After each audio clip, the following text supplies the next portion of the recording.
Hello everyone.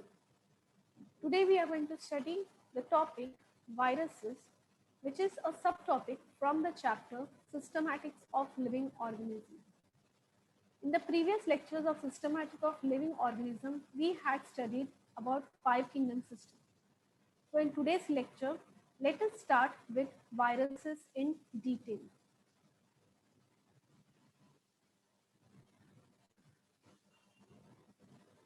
Now, when we see viruses were named so by Louis Pasteur, considering the meaning venom or poison.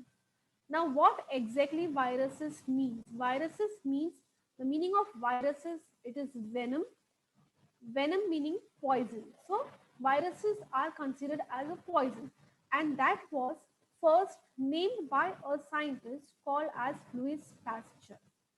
Now, these obligate parasites were given the name viruses or virus by M.G. Bejonek after observation that they were able to migrate in an agar gel. Now, these are obligate parasites. What is the meaning of obligate? Obligate means they do not have their own machinery system. They are total parasites. That means they are totally dependent on host. Okay, they use the machinery means the cells or the system of the body of the host, and that is why as they are totally dependent on the host, that is why they are called as obligate parasites. And these obligate parasites, it was given the name virus. The name virus was given by a scientist called as M.G. Bejonek. And when did he give the name viruses? When he observed that they were able to migrate in an agar gel. Now, what do you mean by agar gel? Agar is basically a gelatinous substance or gelatinous material. When we see agar it is what? A gel-like substance. Jelly chocolates जैसे होते हैं वैसे. Okay.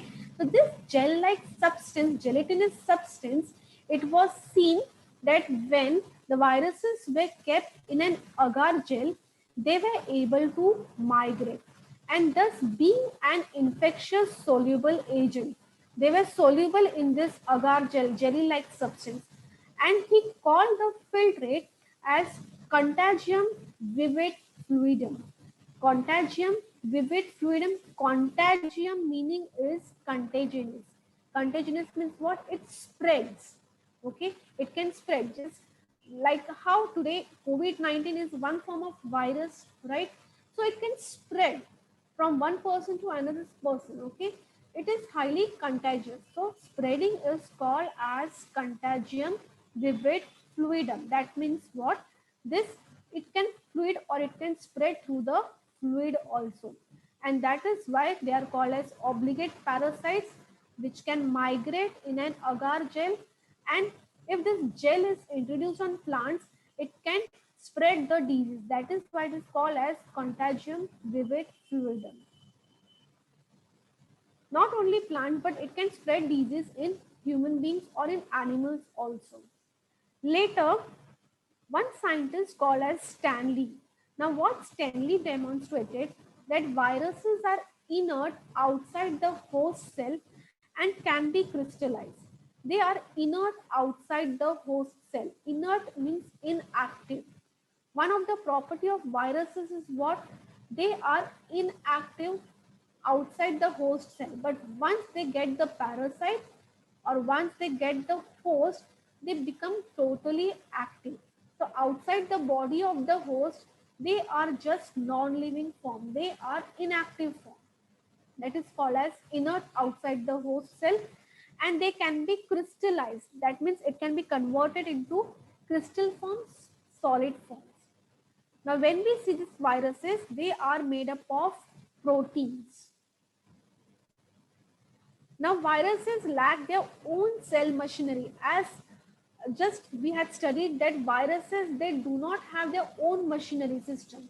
That means they remain inactive outside the host of the body, but once they get the host, they utilize the machinery or the system of the body. That means all the cells and all. Okay, that is why viruses, they lack their own machinery or cell machinery.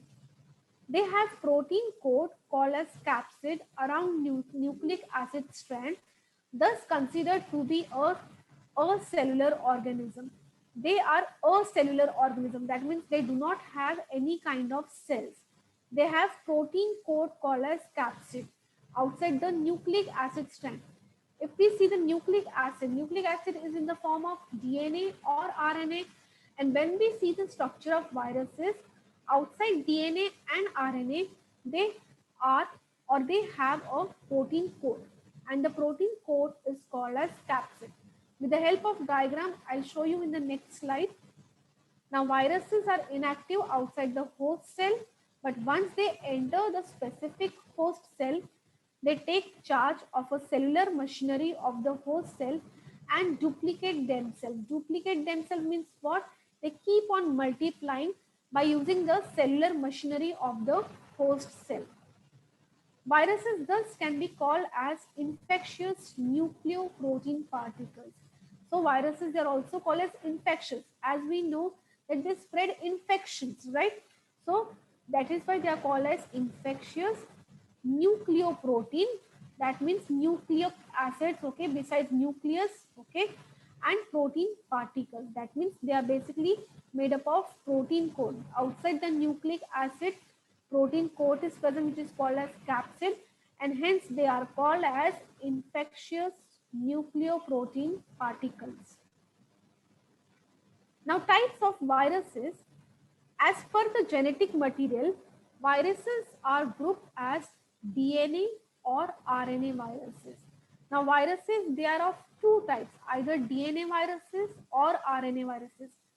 That means they have either DNA as a genetic material or they have RNA as a genetic material. But both DNA and RNA both are not present as a genetic material together. Now, this is the diagram of structure of tobacco mosaic viruses. Tobacco mosaic virus is one of the example. Now, here is the structure. As we had studied that viruses, they have a protein coat called as capsid. So, protein coat called capsid is made up of small units called as capsomere. You can see these are all the capsomere. And these capsomere, they are basically, they are protein coats. Okay, so protein coat called capsid, it is made up of small units called as capsomere. This is entire capsid.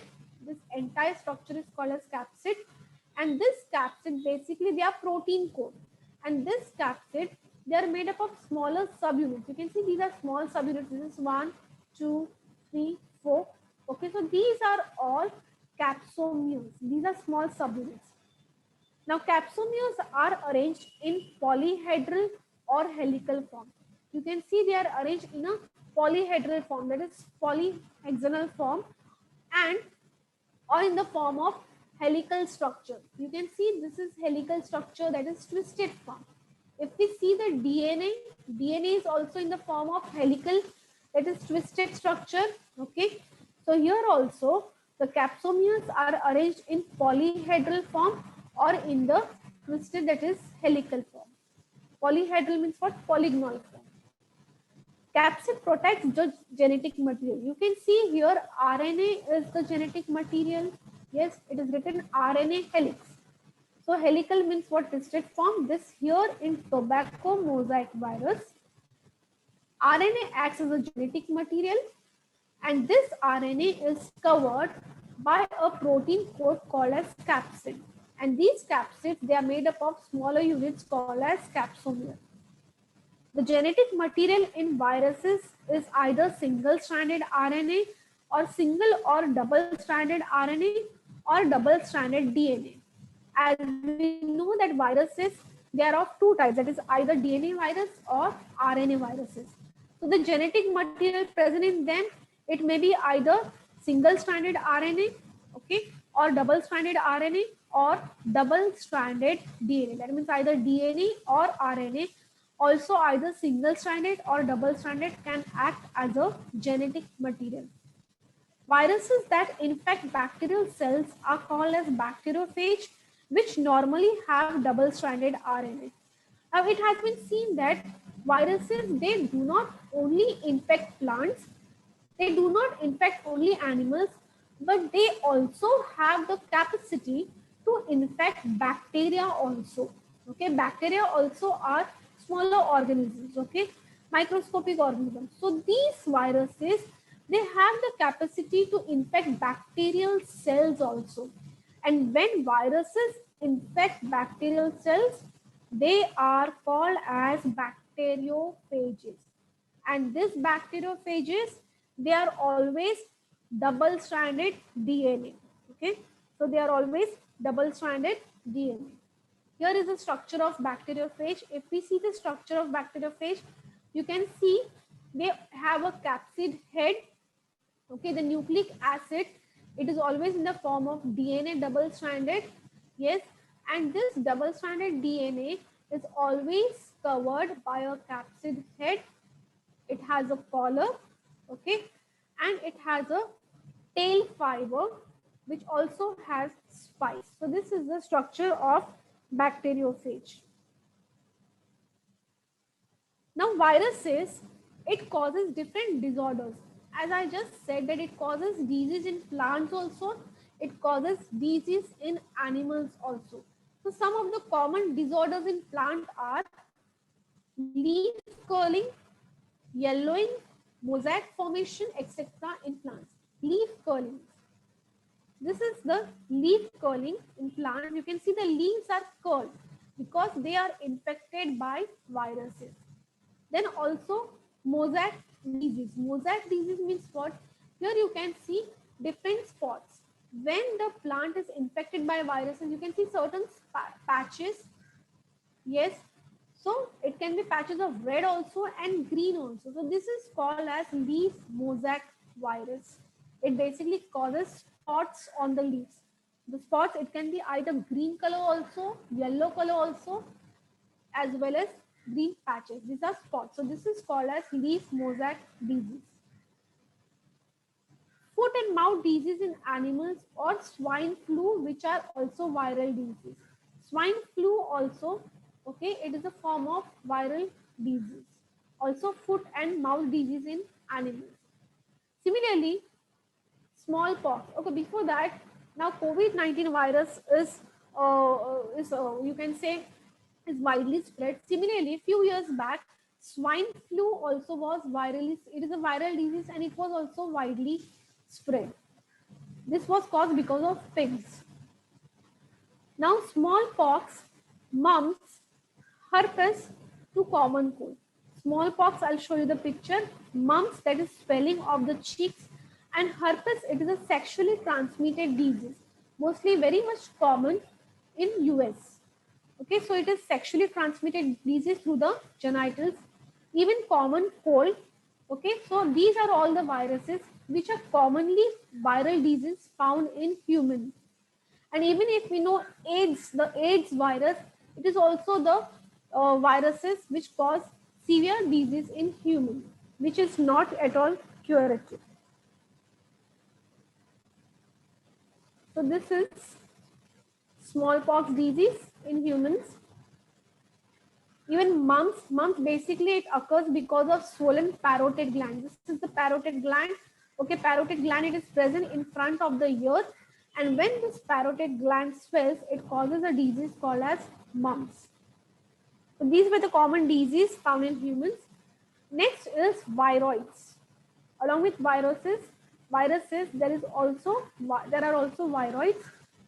Now, potato spindle tuber disease was found to be caused by a single-stranded RNA which lacks protein code. Now, in potato, a disease is caused which is called as potato spindle tuber. Okay. Now, this when we see potato spindle tuber, it is caused by single-stranded RNA. Now, basically, when the RNA strands are infected, it gives rise to viroids. Now, this was first discovered by scientists called as T.O. Diner in 1971. And he reported that this is a low molecular weight RNA and smaller in size also than viruses. So when we see viroids, they're the smaller forms of viruses. They're much more smaller in size than viruses, and they have a very much low molecular weight RNA. And this was discovered by scientists called as T.O. Dimer. One of the diseases caused in plants is potato spindle fibers, potato spindle tuber disease. So you can see this is a normal potato, but when potato spindle tuber disease is formed, the potato it changes into this shape, okay, because of infectious RNA. So this viroids. So that's it for today's lecture. We had studied in today's lecture about viruses and viroids. I hope you understood. Thank you very much.